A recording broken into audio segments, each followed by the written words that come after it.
They didn't know I was standing in the hallway. The bathroom door wasn't fully closed, and I'd only meant to check if anyone needed fresh towels before I started bringing out the dessert. That's when I heard my oldest grandson's voice, clear as day. "Come on, guys." Grandma's loaded. When she finally kicks it, we split everything 3 ways. Until then, just keep smiling and eating her pot roast. Laughter followed. Not polite chuckles, but genuine amusement. I recognized all 3 voices. Tyler was 22 now, finishing his senior year at State. Madison was 19, home for summer break. And Jake, 17, just graduated high school last month.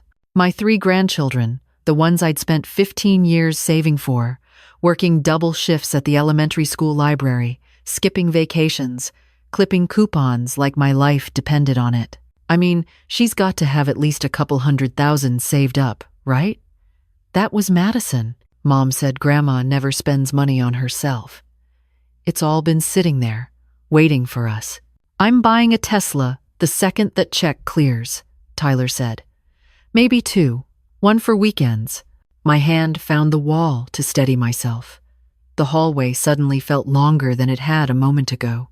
"You're terrible," Madison laughed, but she didn't sound like she disagreed. "But seriously, how much longer do you think? She's 72. "Could be years," Jake said. "But whatever. Free money's free money. And she clearly doesn't need it. Look at this place. Same furniture from when Mom was a kid. I should have walked away then. Should have made noise, coughed, anything. Instead, I stood frozen, listening to them catalog my worth like I was already gone. They talked about my house needs updating, but prime location and my car total Grandma Mobile will sell it immediately, and whether I had any jewelry worth keeping. The worst part wasn't the words themselves. It was how casual it all sounded. Like they'd had this conversation before. Like I was already a closed chapter, just paperwork waiting to be filed. I made it back to the kitchen somehow. The pie I'd spent all morning making sat on the counter, cooling, homemade crust, fresh Michigan cherries, the recipe my mother taught me when I was 8 years old. I'd made it because Tyler mentioned last Christmas that he missed my cherry pie. He'd asked for it specifically for this Sunday dinner. My daughter Karen found me standing there, staring at nothing. "Mom, you okay? You look pale." "I'm fine," I said automatically. The lie tasted bitter. "Just tired. Could you serve the pie? I need to sit down." The rest of that evening passed in a blur. I smiled when expected, laughed at appropriate moments, watched my grandchildren eat seconds of the pie, complimenting it between bites, and I felt absolutely nothing. It was like watching actors in a play, reading lines they'd memorized. When everyone finally left hugs and "love you, Grandma, and see you next week," I closed the door and stood in my empty house. It felt different now, smaller, or maybe I felt smaller in it. I'd been saving since Tyler was 7 years old. That's when I sat down with a financial advisor and made a plan. $50,000 for each grandchild's college education, $150,000 total. It took 15 years of sacrifice to build that fund. Years of saying no to restaurants, to new clothes, to the trip to Ireland I'd always dreamed about. My late husband James had left me the house and a modest life insurance policy. I'd invested it carefully, added to it steadily, built something that felt like security. Not for me, for them. That night, I barely slept. I kept hearing Madison's voice. "How much longer do you think?" Like I was a coupon with an expiration date, like my value was measured in what I'd leave behind, not what I'd given while I was still here. By Monday morning, I'd made my decision. The bank manager looked surprised when I walked in at 9 sharp. I'd never been one for large withdrawals. My account history probably read like a textbook on frugal living. Small, regular deposits, minimal withdrawals, steady growth over decades. "Mrs. Patterson," he greeted me warmly. "What can we help you with today?" "I need to withdraw a substantial amount," I said. "From my education savings account." His smile faltered slightly. "The account designated for your grandchildren's college funds?" That's the one. I'd like to withdraw $100,000, transfer $50,000 to my checking account, and I'll take the other $50,000 in a cashier's check made out to myself. I watched him process this. He'd helped me set up that account 13 years ago, had congratulated me every time I came in with another deposit. Mrs. Patterson, are you certain? This is their educational fund, if I might ask. You might not, I said gently but firmly. It's my money, in my name. I'd like to make the withdrawal today, please. It took 2 hours for all the paperwork. When I walked out, I had a check in my purse and a strange lightness in my chest. Not happiness exactly, something else, something I hadn't felt in years. Freedom. My next stop was the travel agency on Main Street. I'd walked past it hundreds of times, looking at the posters in the window advertising Paris in springtime, the Greek islands, safaris in Tanzania, looking, but never going inside. The agent's name was Rebecca. She was maybe 35, enthusiastic, and didn't bat an eye when I told her what I wanted. A one-way ticket to London, I said. Leaving as soon as possible. I'll figure out the return date when I'm ready. Wonderful. How long are you planning to travel? I have no idea, I admitted. I've never done anything like this before. Rebecca smiled like I'd said something profound rather than pathetic. That's the best kind of trip. Let's look at flights. By the time I left the agency, I had a ticket for Thursday morning, hotel reservations in London for a week, and a rough itinerary that would take me through England, France, and Italy over the next 2 months. Rebecca had talked me into splurging on business class. You're 72, she'd said. Might as well be comfortable. I'd almost argued, almost said that was too expensive, too extravagant. Then I remembered. Grandma's loaded. Book it, I told her. Wednesday night, I finished packing. 1 large suitcase, 1 carry-on. I'd bought new clothes for the first time in 5 years, comfortable walking shoes, a rain jacket that actually fit, clothes in colors other than beige and navy. I felt ridiculous trying them on at the department store.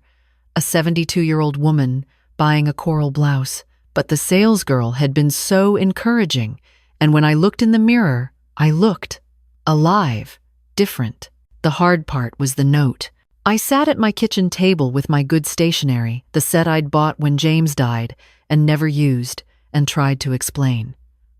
How do you tell your family that you overheard them gambling on your death, that you realized you'd been invisible for years, valuable only for what you could provide?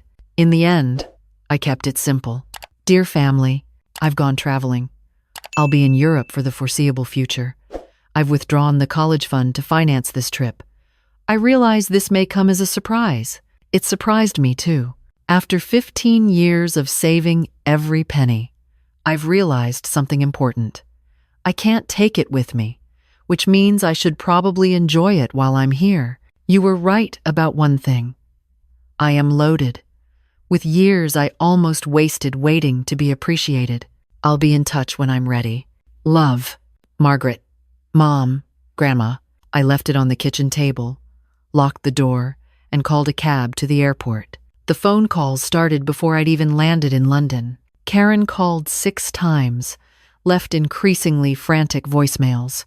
My son David called twice, texts filled with question marks. The grandchildren didn't call at all, which told me everything I needed to know. I turned my phone on airplane mode and kept it there. London was gray and drizzling when I arrived, and it was absolutely perfect.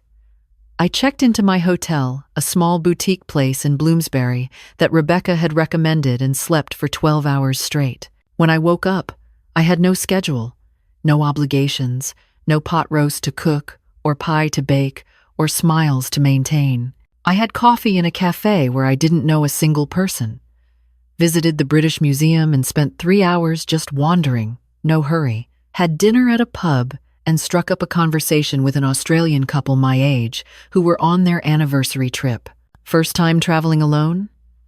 The wife, Grace, asked. First time traveling at all, I admitted. Really, traveling, I mean. Good on you, her husband said, raising his pint. Life's too short to wait for permission. I stayed in London for 10 days instead of 7.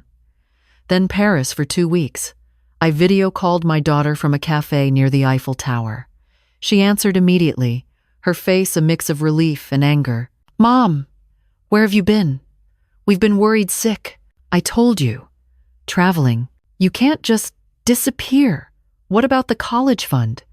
Tyler's tuition is due next month." "I'm sure Tyler will figure it out," I said calmly. He seemed quite resourceful when I heard him planning to buy 2 Teslas with his inheritance. The silence on the other end was deafening. "What are you talking about?"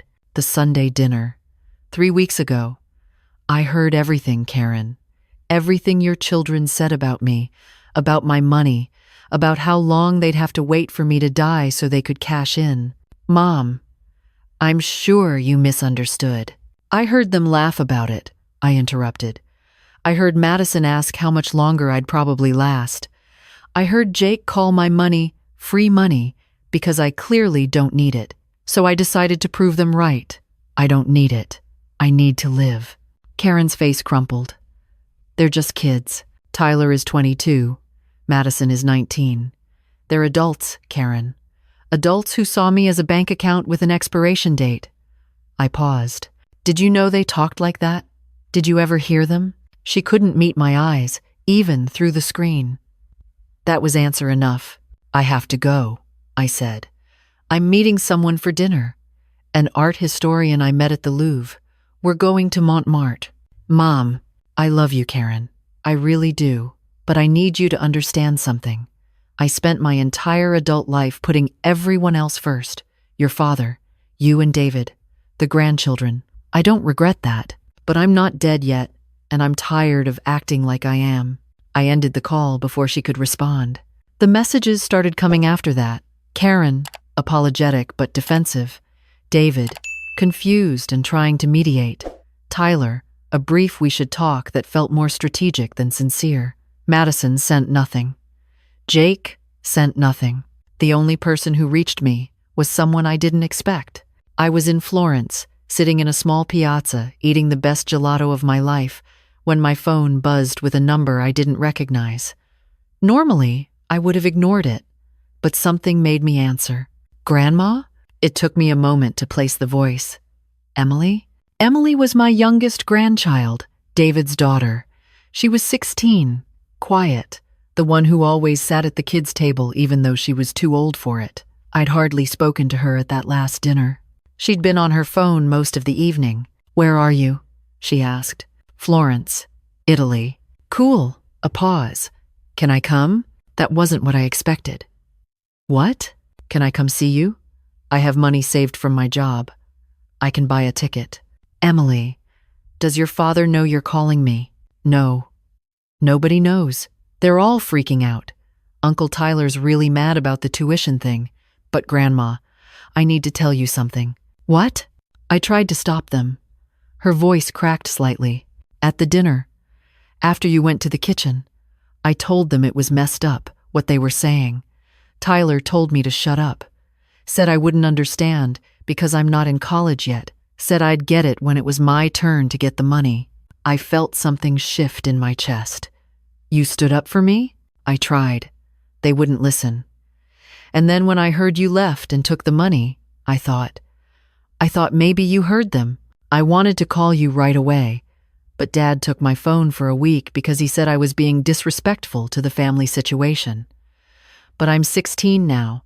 I got my own phone plan, so I'm calling. "Emily, I'm so sorry, Grandma.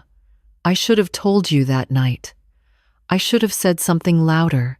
You deserve so much better than how they treat you."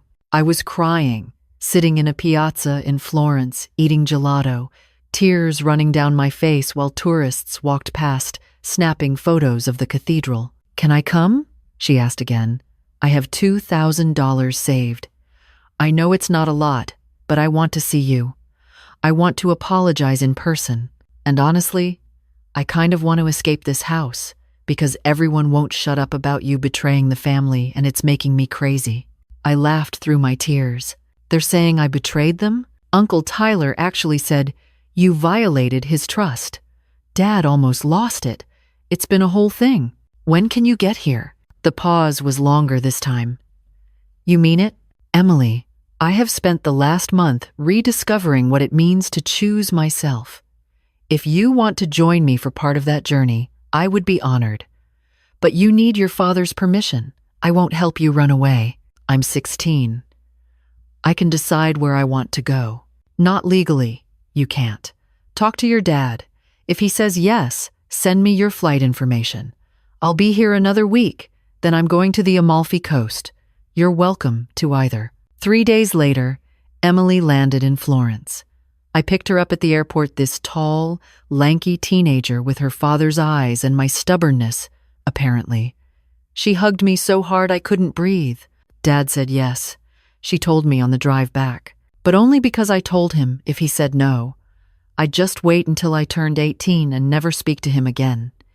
He's very aware that he's on thin ice with you right now. Smart man. We spent a week together. I showed her the Uffizi Gallery. We ate pasta until we felt sick. We walked along the Arno at sunset. She told me about school, about her dreams of studying art history, about feeling like she never quite fit into the family's expectations. They're all about business and practicality, she said one evening over dinner. Nobody gets why I want to study something useless. Art isn't useless, I said. It's what makes us human. That's what I think too. She paused, pushing pasta around her plate. Grandma, can I ask you something? Anything. Why did you save all that money for us? I mean, I get wanting to help with college, but you gave up everything. Mom told me you never traveled, never bought yourself anything nice. Why? I thought about it. Really thought about it. Because I thought that's what love looked like. Sacrifice. Putting everyone else first. Making sure you all had what I never did. Did it work? Did it make us love you more? The question was so direct, so painfully honest, that I couldn't give her anything less than truth. I don't think so. I think it made me invisible. You can't love what you can't see, and I spent so long making myself smaller that I disappeared. Emily reached across the table and took my hand. I see you, Grandma. I've always seen you. You're the one who taught me to read. You're the one who took me to the library every Saturday when I was little. You're the one who actually listened when I talked about art instead of telling me to be practical. I remember, I said softly. The money doesn't matter to me, she continued. I mean, yeah, college is expensive and it would have been nice, but I'd rather have you here, happy, actually living your life, than have $50,000 and know you died without ever leaving Michigan. You're very wise for 16. She grinned. I get it from my grandma. When Emily went home a week later, I gave her something. Not money. A journal I'd bought in Paris. Leather-bound and beautiful. Write your story, I told her. Don't wait until you're 72 to start living it. She cried at the airport. So did I. But it was different than crying in the hallway at my house, listening to my worth being calculated in dollar signs. This was the kind of crying that meant something was beginning, not ending. I stayed in Europe for another month. The Amalfi Coast, where I learned to make limoncello from a woman who'd been making it for 60 years. Rome, where I threw a coin in the Trevi fountain and made a wish I still haven't told anyone. Barcelona, where I took a cooking class and finally learned to make paella properly. I posted pictures on Facebook, an account Emily had helped me set up during her visit. Not many, just enough. A sunset in Positano. A selfie in front of the Sagrada Familia. Me holding a glass of wine on a terrace, overlooking the Mediterranean. The comments were interesting. Friends from my teaching days telling me I looked wonderful. Former co-workers asking where I'd been hiding. And one comment from Madison that said simply, "Come home soon. Not sorry. Not we were wrong. Just come home soon." Some things don't change. I came home in October, almost 4 months after I'd left. I'd spent $53,000 on my trip. Hotels, flights, food, experiences, and one expensive leather jacket I bought in Milan because it made me feel like someone who wore expensive leather jackets. The house looked exactly the same. Smaller, maybe, after months of cathedrals and piazzas and endless horizons.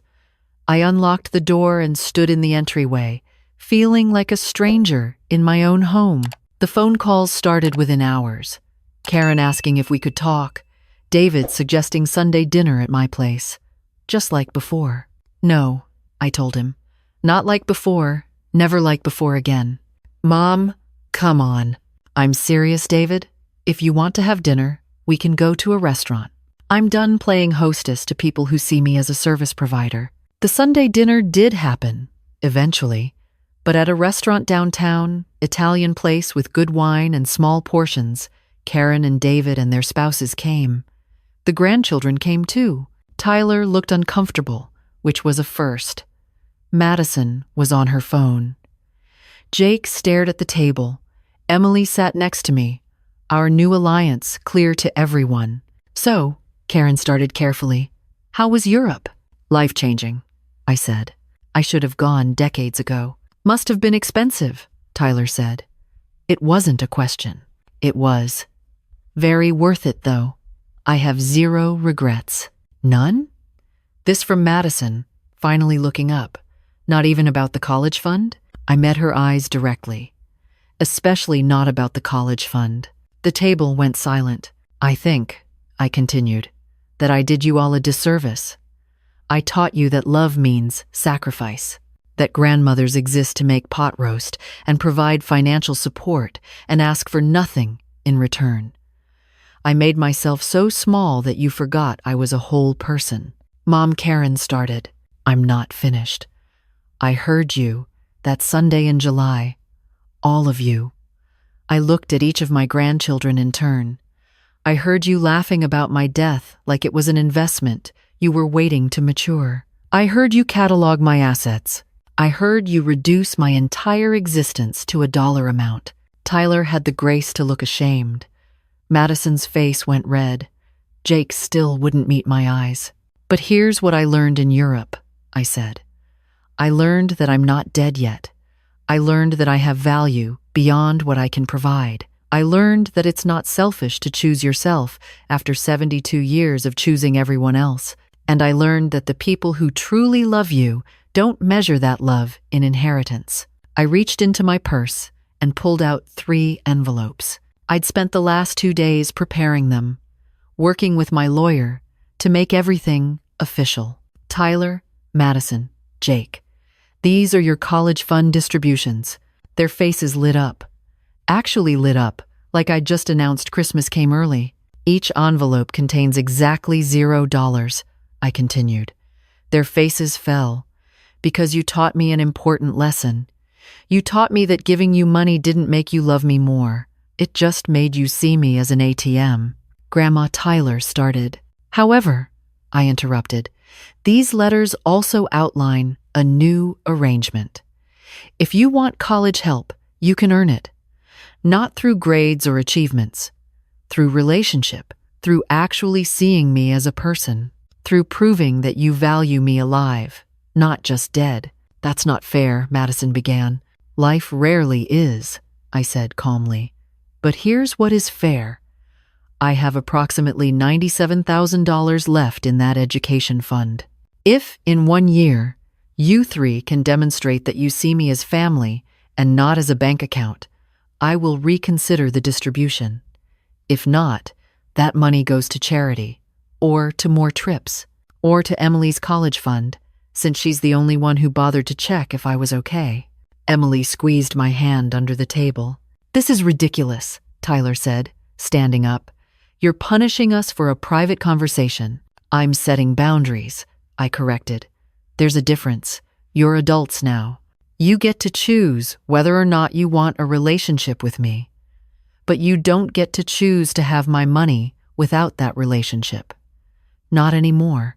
Tyler left, threw his napkin down and walked out like a child instead of the 22-year-old man he claimed to be. Madison followed, phone already out. Jake sat there for another minute, looking miserable, then mumbled something about needing air and disappeared. That left me, Emily, and my children with their spouses, all staring at each other. You've changed, Karen finally said. Yes, I agreed. I have. Is that a problem? I'm not sure yet, she admitted. It's a lot to process. Take your time. I've got plenty of it now. David shook his head slowly. I can't believe they said those things. Can't you? I asked gently. Did you ever ask them about me? About how they saw me? Did you ever correct them when they took me for granted? He couldn't answer. I'm not trying to be cruel, I said. I'm trying to be honest. For the first time in my life, I'm choosing honesty over peacekeeping. It's uncomfortable, but it's necessary. The dinner ended awkwardly. Karen hugged me, but it was stiff. David promised to call. Emily left with them reluctantly, making me promise to have lunch just the two of us next week. I drove home alone, and for the first time in months, alone felt like a choice instead of a punishment. 3 months have passed since that dinner. Tyler hasn't called once. Madison sent one text. This is really immature. Jake has called twice, both times to ask if I've reconsidered, not to actually talk. Karen comes by occasionally. We're working on it. David brings Emily over for Sunday dinners at my place, smaller affairs. Quieter, but genuine. I've redecorated my house, bought new furniture, painted the walls colors I actually like instead of safe neutrals. Hung photos from my trip all over. The guest room is now an art studio. I'm taking a watercolor class on Thursdays. Next spring, I'm going to Japan. Emily's saving up to join me for part of it. She's also decided to apply to art history programs, and I told her I'd help with tuition not because I owe her, but because I want to. Because she sees me. The education fund is still sitting there, $97,000. Sometimes I think about what I'll do with it if my grandchildren don't change. There's a scholarship fund at my old elementary school that could use funding. Or maybe I'll take Emily on more trips.